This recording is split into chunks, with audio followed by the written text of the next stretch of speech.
I think you have hit this one right on the head. Self-sabotage is the most visible sign that people have been beaten. Yeah. We see this because we're entrepreneurs at heart. We've always been entrepreneurs, and we have seen this replay over and over and over and over again. Self-sabotage. Right when somebody's just about to crack the code, right when somebody's at the tippy top and they're ready to just go over the fence, they're right there. Self-sabotage. Self-sabotage. Right. Where do you think that comes from when they get that close? Because we've all seen it. We've all seen it. I'm sure you've seen it with your clients and everybody, but they're right there, and all they got to do is just that one last push. They just got to do it, and that's it. That they get to the point of just decision making at that point, and then they don't. What do you think happens? Well, think about what you're asking somebody to do at that point, because you said this over and over. They're getting right there, right at that point. What are you actually saying? Like, what actually is happening at that point? Right. What's happening at that? Right. What's happening at that point is they are literally required to go above and beyond everything they've ever thought themselves capable of. Yeah. They're required at what that point, that cliff, that edge, that peak, whatever it is, that point, it requires them to be better than everybody else they've always known. It will require them to be totally different than anybody that they grew up with. It will require them to for their tomorrow to be completely different than their today was, or their yesterday, or the day before. So when you say right at that moment, what you're really saying is a person rising up to their potential. And a person's potential, like human potential itself, is limitless. Right.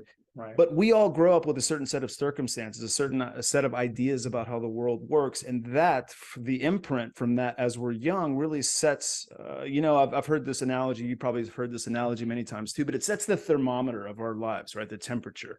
Mm-hmm. Right. So if somebody grows up in an environment like I did, where there was divorce and chaos, and there was some escapism through alcohol and these sorts of things, and there was drama and fighting, all of this kind of stuff, and nobody ever really lived up to their potential. They never really were financially successful. They never really were successful in the community, these sorts of things. Like, my thermometer is set to 70 degrees. I'm comfortable at 70 degrees. Mm-hmm. All right. If it gets too colder, if I start to collapse below that, well, I'm not used to poverty, so I won't accept that. So I'll bring myself back up. Mm-hmm. But if I start to raise that temperature up, that's not what I'm used to. And the thermometer will kick back in and bring me back down to 70 degrees. So what I'm talking about really here is the subconscious mind. So the subconscious mind, it learns from a very early age. I mean, when you're 0 to 7 years old, you're picking up 90 something million bits of information a second. The conscious mind really has been measured to only pick up 140 bits of information a second. The subconscious mind of an adult is around 11 million bits of information a second.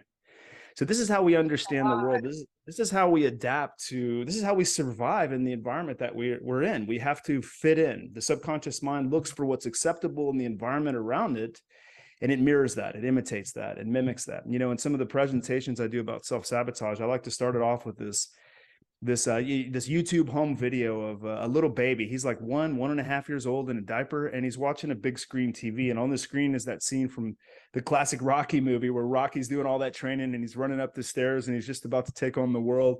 And this little 1-year-old kid is literally doing everything. He's doing push-ups. I've seen that. That's incredible. Yeah. That is absolutely amazing. Right. And that's a great example, April, of how the mind actually works, what humans are really designed to do. We're designed to mimic, copy, copycats, regurgitate, repeat. That's what we're really designed to do.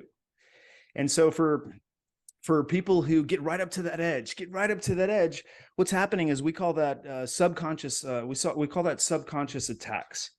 Because the subconscious mind develops an idea, it gets an essence, it gets a vibration of what is acceptable, what is normal, what is good for us when we're young and as we're growing up. And then it works to recreate that vibration, recreate that essence in every circumstance. So we may leave town and go to a different city, we may go live in a different country, but the subconscious mind goes right back into work, creating the circumstances underneath and behind and in the background for us to relive out, to refine those type of social connections that give us the same kind of drama and chaos that we're used to, to find the people at the bar that have the same habits we were used to and we saw. So what I really see there is the subconscious mind basically doing what it is designed to do, which is to keep you safe. And that's what it is, to keep you safe, to keep you comfortable among the tribe that you're in, so you don't get kicked out. You don't get abandoned. You don't get rejected. You don't get thrown overboard. And you always have that safety in numbers. And so back to the awakened people, like they're seeking safety in numbers by expressing, and sharing this information. And I think by now most people realize that that's not sufficient. There's an internal cleansing and healing. There's another process of dealing with the emotions that we're all facing that has to take place. So what's Yeah, your it's thoughts definitely not on enough. as far as like a concept of a collective consciousness? Okay, do we come to this, your particular belief system, Dylan? Do we come to this world to figure ourselves out specifically, or are we here as a collective consciousness, i.e. soul groups, and we got to find our tribe and then we move collectively with the tribe, and that's how you snap the pieces of the puzzle together and complete some of the parts equal the whole kind of thing? Or is it like, is it every man for himself, every woman for himself, and figure your shit out, get your lesson learned, have a great life and do great things, and there you go, move on and evolve from there? What's your perception on all that? Well, Jay, I just had a conversation with my 11-year-old son just a few days ago about something similar. And we were talking about the vibration that people emit, right? And so I was using the example of like, hey, son, you've met people in public where you're immediately afraid of them. You don't know why. They're not wearing any different clothes than anybody else. You've also met people who walked into places where you instantly meet somebody and you know that they're like you're like, oh, okay, like I'm comfortable around this person, right? So the way that I see it is it's definitely not a one size fits all situation. Like everybody's on their own path, but we all contribute to the collective consciousness, if you will. And so in turn, we're also affected by the collective consciousness. But speaking for myself, I feel like it is my duty, my role here to always be improving myself. And I know that that's important for what's going on. And I know that's an important contribution because when I go out into the world and when I do things, the way that people respond to me, even if it's just through a smile, the way that people interact with me, the way that people can relate to me very easily and feel very comfortable around me, I know that like I'm having an impact on the betterment of the collective consciousness, if you will. But then there's concepts like the morphogenetic field, that basically, we're all connected through something that we don't understand. And I've sensed that over and over again in my life. And, in the world of plant medicines, that's a great place and a great arena to experience that. Speaking specifically of ayahuasca, like when they first went down and discovered, when the West, I forgot the guy's name, but when he first went down and discovered ayahuasca or experienced it, I think he was calling it telepathy. Right? Because what was happening is in these ceremonies, people were having experiences, and then you'd come to in the morning, you realize that we were all having shared experiences, that even in this mind space, there was a whole nother cosmos another cosmology that we could all tap into, we could all see it together. So we could all experience something in the mind space, and then we come back into what we call the 3D reality, and we could share the stories of that. So I know there's absolutely something greater and bigger out there.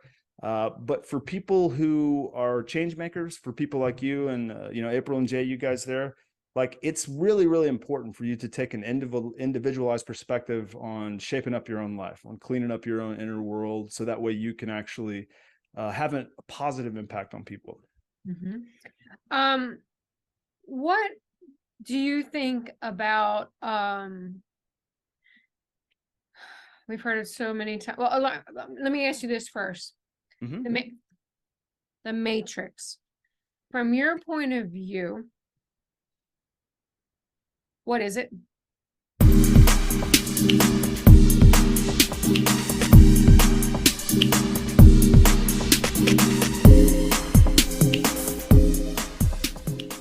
know, now I'm gonna cry. I'm literally getting my mom back. Wow. Yeah, it's beautiful. I was losing her, so for whatever reason, whether it was because of 3 of these or not, I'm getting my mom back. God bless you. I'm so grateful. Wow. And you're crediting it to this, or there's a big part of that? You really are? It started happening when this started happening. Wow.